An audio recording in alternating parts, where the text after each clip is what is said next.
Hello, you guys. Welcome to my live. I'm so happy to see you all here. And if you're watching the replay, welcome. So today I just wanted to come live to talk to you guys. My pregnancy is pregnancying. If you guys didn't know, I'm on my second pregnancy. I'm about to have my second little boy in February, and I'm so excited about that. But today I am going to, through this pregnancy and everything, breathlessness and everything I'm going through right now, I'm going to be talking to you guys about most women think that if they do more, it'll make him love you more. And I don't know if you've ever been there where you felt like if I do more, if I give more, if I show him more, then that'll make him love me more. And so today I'm going to be talking about the truth of that whole theory of if I do more, it'll make me love him more. So let's just get started and talk, because I remember a time when I didn't know any better, and I also thought the same thing, that if I did more, that he would love me more. There was this one particular guy, and he was in my life, and my parents loved him. You know, I thought he was the one. He would always say things like, "You're my future wife," you know, these of this nature. And he had me doing the most from him needing to be picked up at his job, for him needing to have a ride here and there, from him needing to stop at the barber shop. Like literally all the things that I teach you guys not to do. This is how I learned not to do these things. I was doing all of these things to the point that it was so bad. The only thing I did not do was I did not give him money, but I did give him rides. And I remember my father, he stepped in, and I didn't find this out till much later, and he said, if you don't like her for her, then why are you continuing to mess with her? And if you don't like her for her, you need to get out of her life. And so that happened, and I was just like, wow. I was devastated because he disappeared without a trace. I didn't really know about the conversation my father and him had, but all I did know was that I kept doing more, cooking, giving rides, driving him places, taking him to the barbershop, taking him here, taking him there, really just trying to see like, where, you know, what is happening? Where is he at? Like, why doesn't he want to commit to me? And he always had this reason why he would go hot, why he would go cold, why he would be distant, why he would come closer. And so it was a horrible, painful cycle. And then every once in a while, to keep me in the loop, he'd tell you, I think you're my future wife. So if you're going through that right now, and you're like, Dwana, I'm doing everything for this man, everything I possibly can do. I'm trying to show him that I'm interested, show him that I want to be with him, show him, and he still kind of is on the fence about me. I'm going to let you know why. And this is the reason why. There are two types of men. The first type of man is a man who may be distant, maybe because you're doing some things that are you're pushing him, and you're constantly trying to make things happen. And so initially when he met you, he was attracted to you, and he may still be attracted to you, but because you are pushing him, because you are trying to make things happen with him, he's kind of losing that attraction. And so he may distance himself from you for a while. But this type of man, he does have the potential to be with you. You just got to stop doing all these pushy things to be with him and show him that you're there.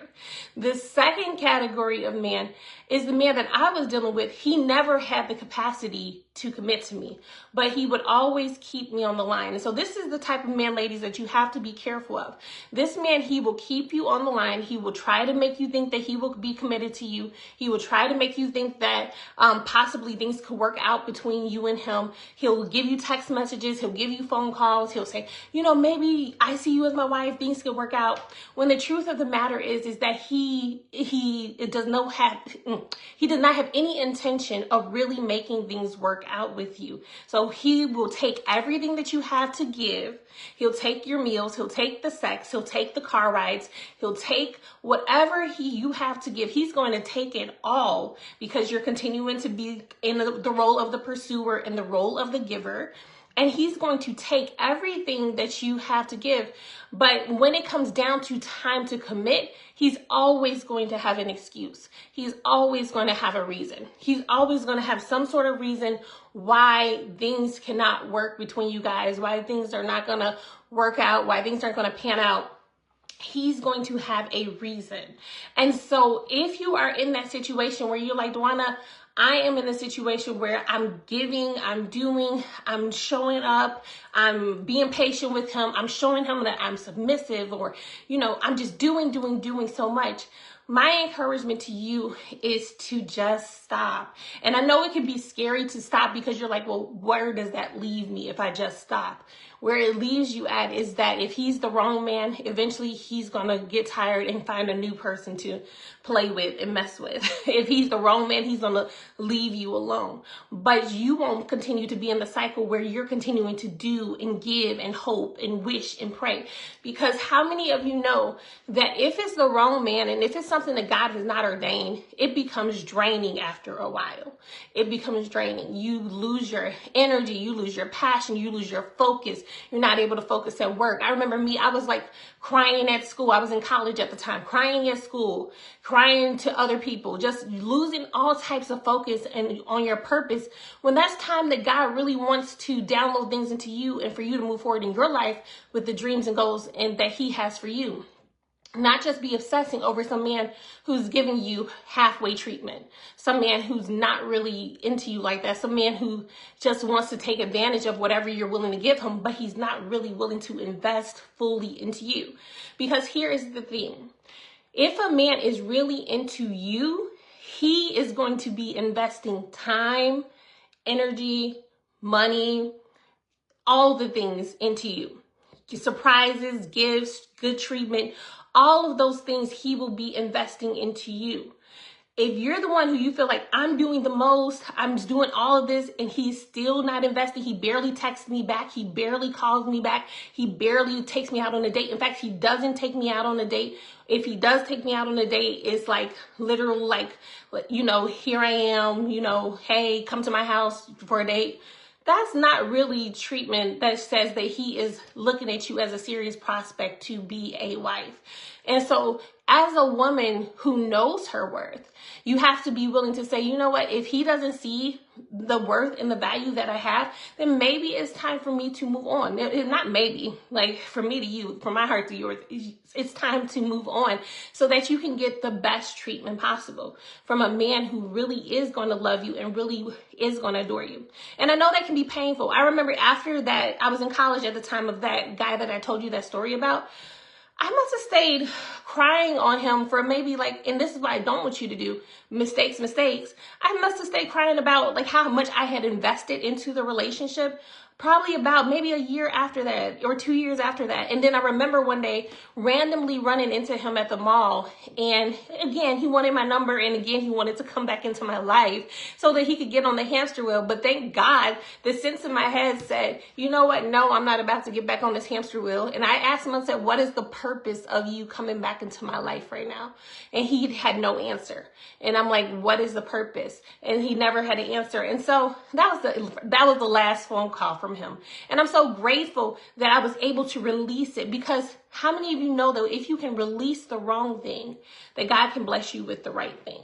If you're able to release the wrong thing, that's when God can bless you with the right thing. If I had still held on to hope for him, I would still be holding on years later. I'm in my 30s now. Years later, I wouldn't have my husband. I wouldn't have my child. I wouldn't have the child I'm pregnant with.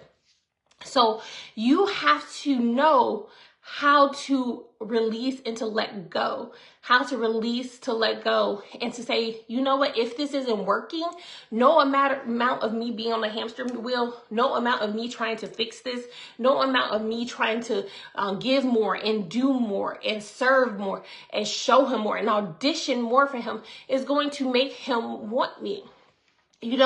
You are, according to the Bible, Proverbs 31 verse 10, your price is far above rubies. So for you to just continue to do, to give, to text, to call, to drive, to pick him up for rides, to, just do everything for him like he's a little boy, is not going to land you. Hey, thank you for watching. It's not going to land you in the best seat possible when it comes to actually being protected, provided for, and just being a woman that's cherished and adored. So if you're wanting to be a wife, you have to realize the treatment that comes with men that are serious about you becoming their wives, men that are serious. Now, if you're in high school, hopefully I'm not talking to no high schools, I don't believe it.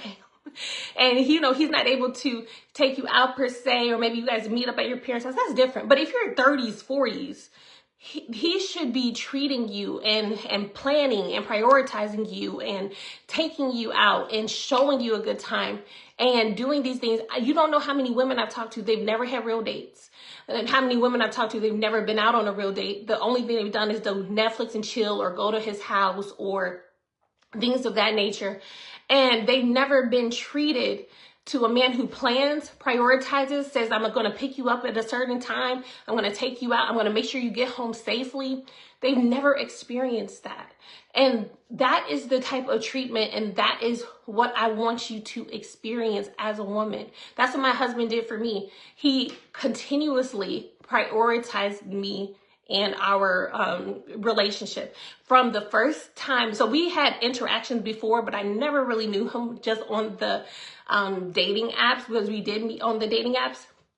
But he did prioritize me when we actually did meet through virtual speed dating. He saw me. From that time forward, from that moment that he saw me, he prioritized me. He made sure that we had a date set up for that week. And that week he came, he picked me up. We went out, we enjoyed ourselves, we spent time together, and we had a lovely time. And from that point on, we dated for a series of 9 months. And after the 9th month, he proposed. And I didn't even know he was going to propose. Actually, it was like 8.5, 9 months. After the 8.5, 9 months, he proposed. And it was such a beautiful experience. It was such a good experience. It was one that I was pleasantly surprised of. But the thing that was different between him and the guy that I told you about earlier was that I was not trying to drive this relationship forward. I was not trying to make something happen with this relationship. What I did with my husband is that I allowed for it to play out. I allowed for, if he wanted to move the relationship forward, I was available for it. If he didn't, I was okay with that as well. So whatever he was willing to do as a man, as a leader, as a protector, as the priest, as the provider, I was willing to do that as well. And so I went along with his plan. And that's part of being feminine, and that's part of not being on that hamster wheel of, I got to do more to get more and do more to get more, and hopefully he'll love me. And you're working so hard for love. I cannot tell you just how much my husband is such a blessing to me and how much he loves me. And I do not have to work for his love. I'm not having to work to earn his love. I'm not having to work so that he will love me. So likewise, when God sends you your husband, you're not going to have to work, audition, do more, just for him to love you. He's going to love you because of the woman that you are. Thank you for watching, Pam.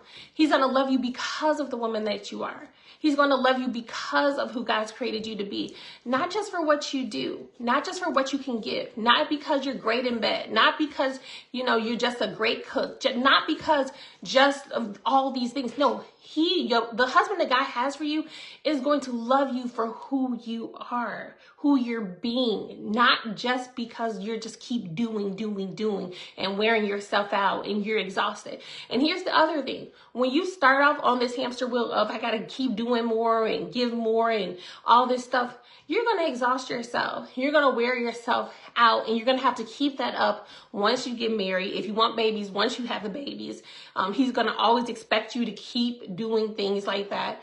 And so the way you start is the way you finish. And so if you don't want to start off exhausted and tired, if you don't want to finish exhausted and tired, don't start off that way. So I love you guys. As always, I pray this has been a blessing to you. If you are interested, I'm so excited to announce, you guys, that I will be working with select women for upcoming 6-week intensive program. It is Forever Love, but I am teaching it live. I'm teaching it live.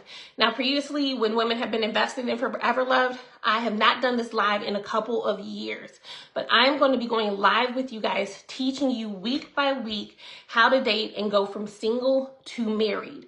How to go from single to married, how to go from the first text messages, how to go from the first phone calls, what to wear on the dates, how to date, just everything you have questions about, I'm there.